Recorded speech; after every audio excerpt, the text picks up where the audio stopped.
Okay, today we are looking at player movement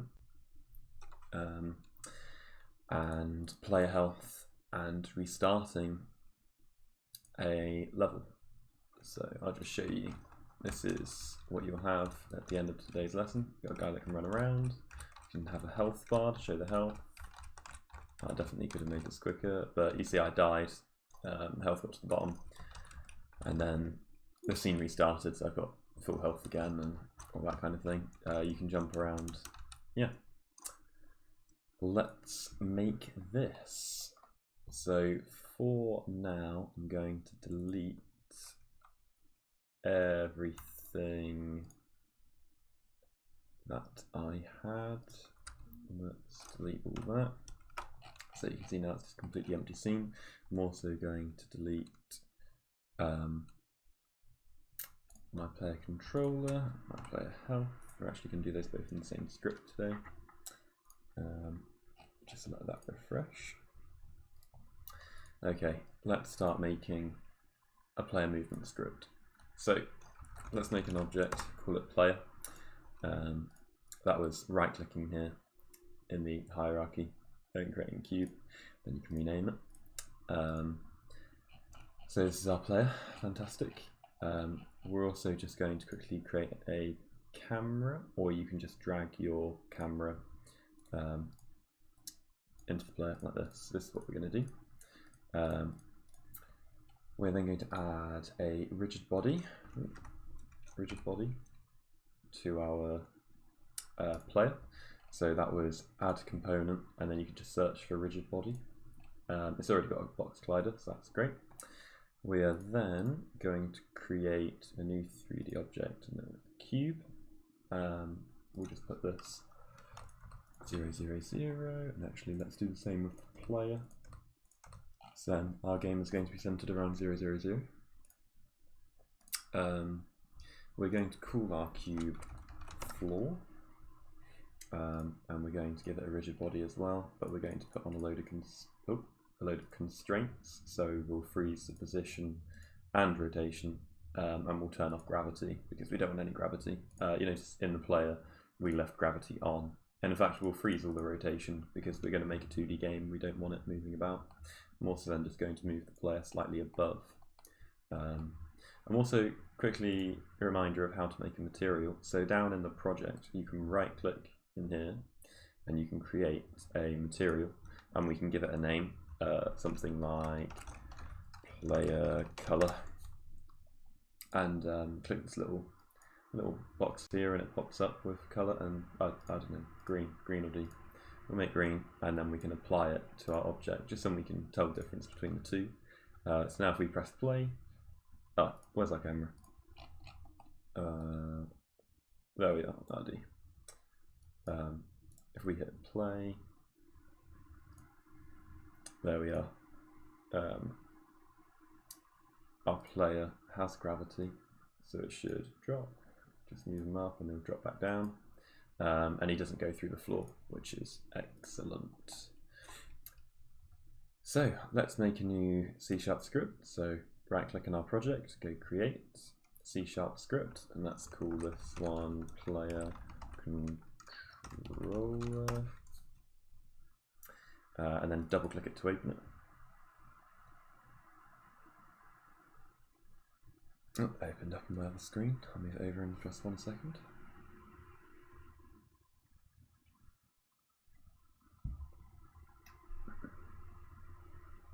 Being awfully slow today. Here we are. So I'm just going to remove all this for now, just so then you can see exactly what I'm typing and where I'm typing it. So I'm going to start off. We're going to start off with creating a private rigid body. So we just made a rigid body on our player. So that's all that we're talking to here. So we're making a quick little place to hold our rigid body, and then in our start function we will, if we do this now, start function, we can then talk to our rigid body, well, our rigid body variable, and we can set it equal to get component, little crocodile brackets, rigid body, some of these brackets, semicolon. So this is getting the component from the game object with the script on, and it's saying get a component of type rigid body, which it has, as we can see. This is our object. Actually, whilst we're here, let's quickly drag the script and pop it on. So you see the script is here, and then it's looking for get component of this object, and it's going, look, here's a rigid body, let's talk to this. A rigid body just gives us lots of extra information and things, so then just to help us out with movement. That's it really. So next up, we're just going to make some variables to help us move and jump, and yeah, so let's do that. Let's make private float move speed, and let's just set this equal to 10 because 10 is a nice number. I'm just going to do Control D to duplicate the line, and let's do jump speed. Do this one a little bit less just because we're going to use it slightly differently, and then let's do a private bool. Remember, bool is true or false. Fooling, which we will use to indicate whether they can jump or not, because if they're fooling, they don't want to be able to jump because then they'd have unlimited jumps. So all our code now is going to go in the update function, so all of our moving and jumping code. So let's start off with our jumping. So if input dot get key down, so when the player presses this key, and key that we want them to press, so key code will be the space bar. And we're also going to ask them if they are not fooling. False. So, have you pressed space? And are you fooling? 2 equals there. And if you're not fooling and you hit space, then you must be grounded, wanting to jump, and that's not an issue. We can let you jump. So let's actually make them jump then, because they want to jump and they are grounded. So we're going to do rigid body, add force. This is like push in this direction. We're going to say new vector 3. So this is going to be the direction of the force. And we're going to say up and down, so 0 in the X, because we don't want it left and right, we want it up and down in the Y. So then we're going to say our jump speed in the Y, and then 0 in the Z axis. We're then going to set the force mode. Force mode to be impulse. An impulse just means, you know, one spurt impulse. That's a very good description. Well done, Dan. And then we're going to set fooling to true, because now we've thrown some force at them, which was pushing them upwards.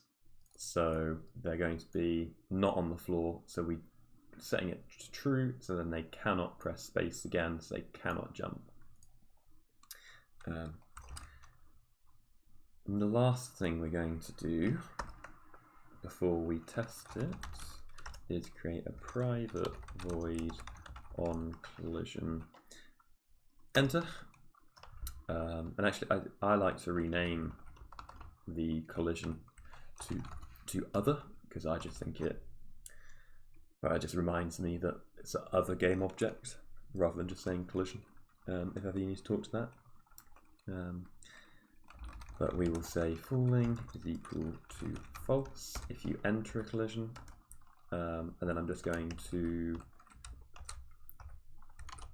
duplicate that and change it to on collision exit.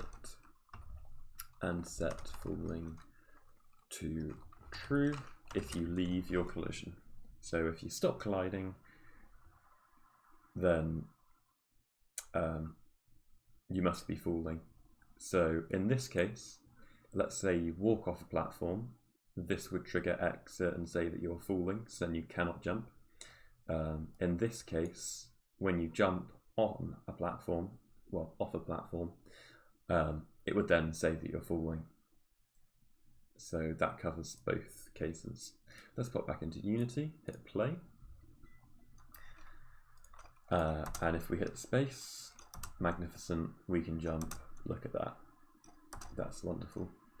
So now we're going to make it that, so then you can press A and D to move left and right, which is very quick and easy. We'll just make a quick vector 3, and let's call it movement,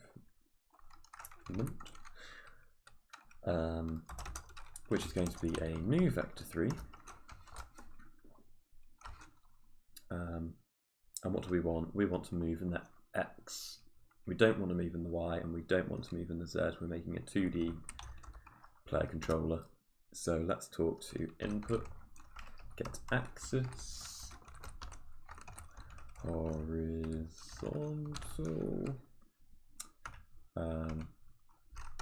0, 0. So cool. So get axis horizontal is the A and D keys. That's set up in your player preferences.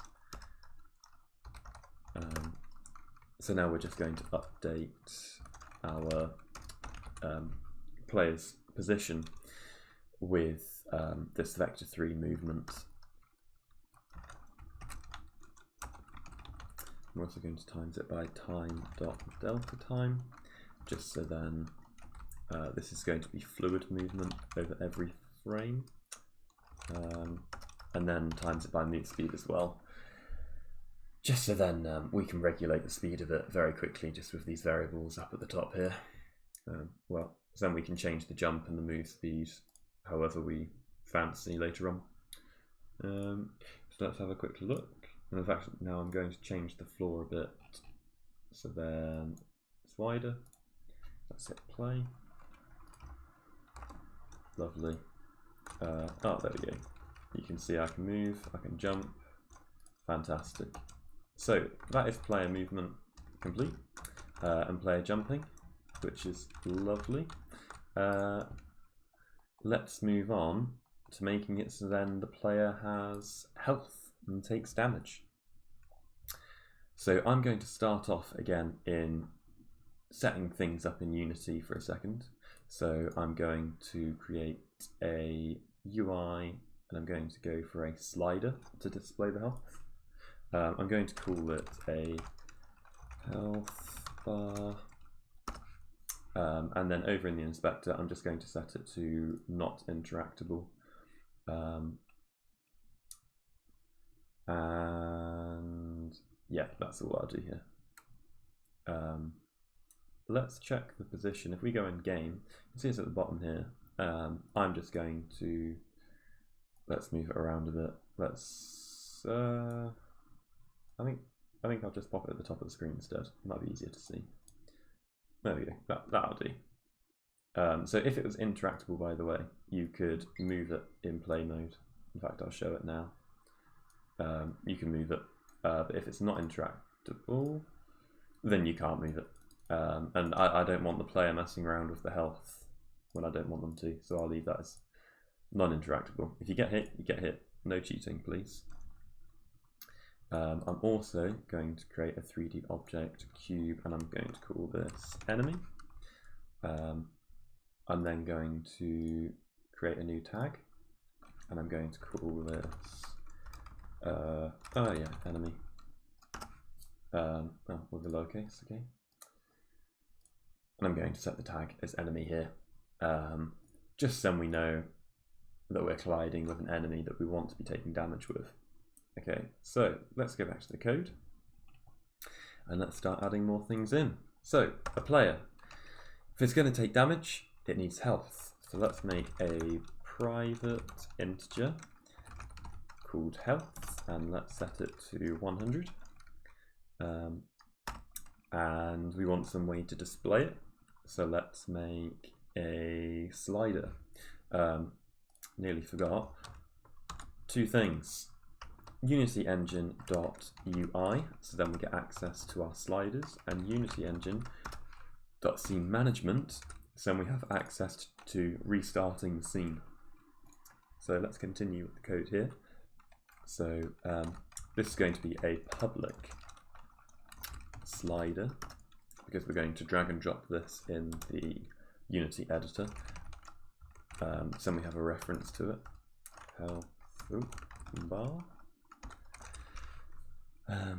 As its own game object.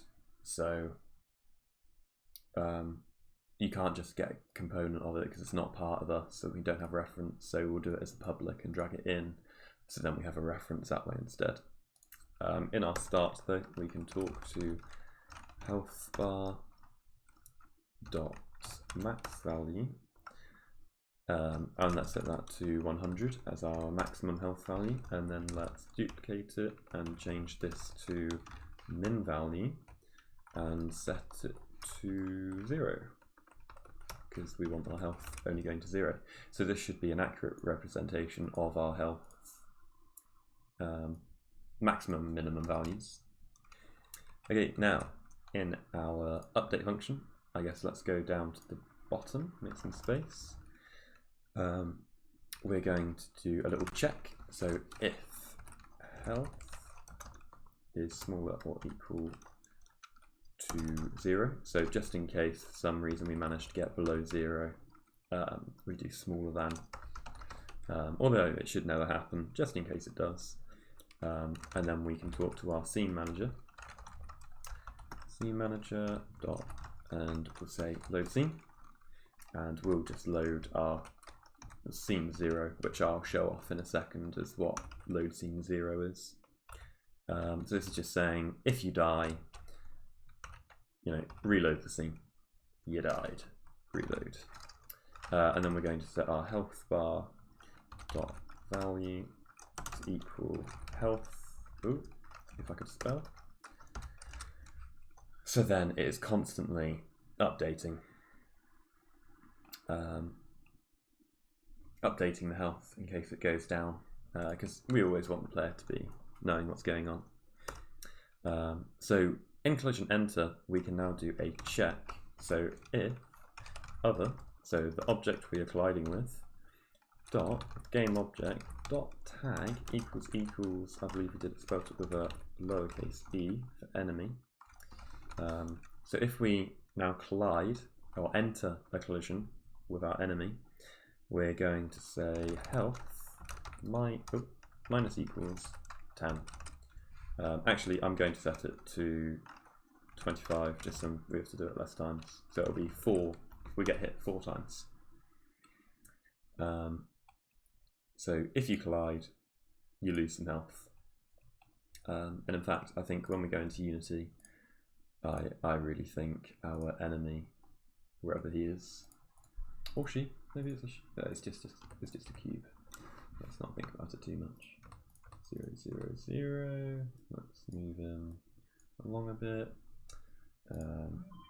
Give him a rigid body. Don't bother with gravity. Let's make sure he can't move though. And let's make him red. Let's make him red. So he looks like something you don't want to touch. And then hopefully, if I jump, what have I forgotten to do, everybody? Give you a second to work it out. Here's my error, null reference exception. So a null reference exception means, where's my player? That something hasn't been told to the computer, and it's like, hey, you want me to do something, but you haven't told me what. I don't know what you're talking about. So we just forgot to tell it that this is a slider. One other thing that we're going to quickly do is in our build settings, player settings. What am I doing? No, it's not. It's right here. We can see it here. I've currently already put in my scene. But if you go add open scenes, it will add whatever scene you're working in now. Or you can just go into your scenes and drag your scene here, and you see this is 0.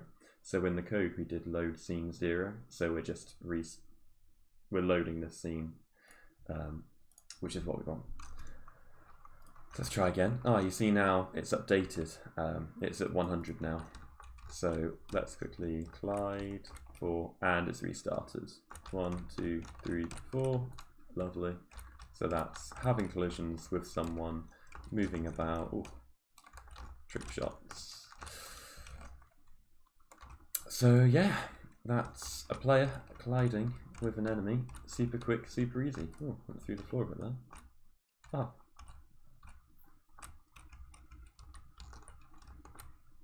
Nice. Thank you very much. That's all I've got.